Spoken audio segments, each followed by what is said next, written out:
Bonjour! En 1928, Universal demande à Charles Mintz de trouver un personnage de dessin animé à distribuer. Mintz se tourne vers Disney, à qui il achète déjà ses Alice Comedies, et Disney et son équipe vont créer Oswald le lapin chanceux. Après des désaccords, Mintz embauche finalement presque toute l'équipe d'animation de Disney, qui viendra réaliser des Oswald sans passer par Disney.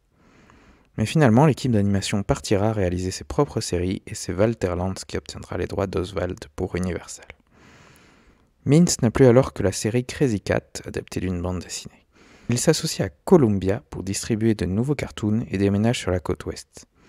Les nouvelles séries seront Scrappy et Color Rhapsody. Rien à voir avec les symphonies folâtres donc. Le studio change de nom pour Screen Gems, appelant au slogan de la Columbia la perle de l'océan. En 1939, Mintz est endetté auprès de la Columbia qui rachète son studio. Il mourra la même année. Scrappy, c'est un jeune garçon qui vit avec son frère Hoppy et leur chien. L'animation est belle et la synchronisation réussie, surtout après Oswald qui était plutôt peu bavard. Les histoires des premières années sont quelconques, juste une succession de gags, mais en 1931, aucune série n'est vraiment meilleure que les autres, à part Terry qui est en dessous.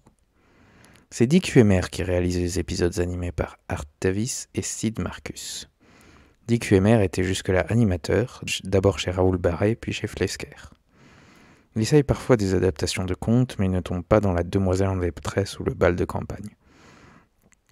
À partir de 1933, Huemer est parti chez Disney, et c'est Sid Marcus qui réalise les épisodes qui deviennent plus originaux, avec des robots qui remplacent la nature et deviennent fous, Scrappy qui interagit avec des tableaux, les deux frères qui sont envoyés dans le futur par un savant fou. Les gags se font aussi plus variés, avec de l'absurde et des jeux de mots. C'était aussi Sid Marcus qui lance la série Color Rhapsody en 1933, avec le pays des vacances où Scrappy visite des endroits thématiques. Le court-métrage sera nominé pour un Oscar. Color Rhapsody, ce sont de petits courts mignons qui continuent dans la parodie de l'actualité et préfèrent se focaliser sur des ambiances que des histoires.